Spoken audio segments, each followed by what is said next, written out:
King Tut wasn't white or Asian. My personal belief is that he was mixed, and you kind of see that in America, where of all the minorities, it wasn't the Asians or the whites, it wasn't the blacks per se, it was mixed people that became president first. So when we finally had this global nation where all these different races have members in it, who was the first minority president? It was a mixed guy. So I mean, we see it happen, history repeat itself. So, a lot of times, like,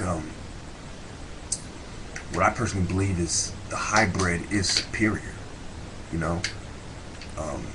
For example, if you could make an animal that had wings of a dragon, and also was able to breathe underwater, you see what I mean?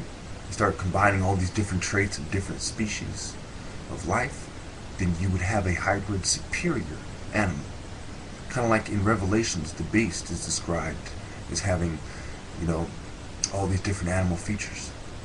So why are people so ignorant to the fact that mixed people are actually the master race, not any one race?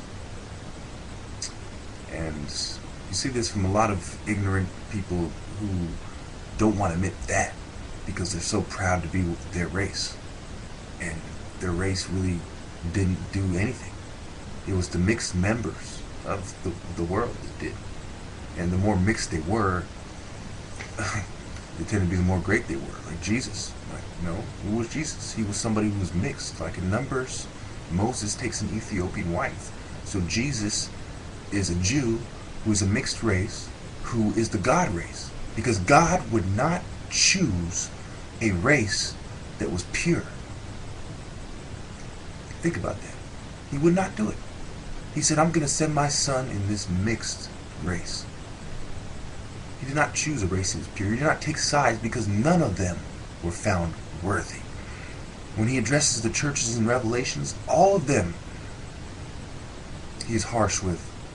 Okay, he gives them praise sometimes, but all of them he was also harsh with because none of them were worthy.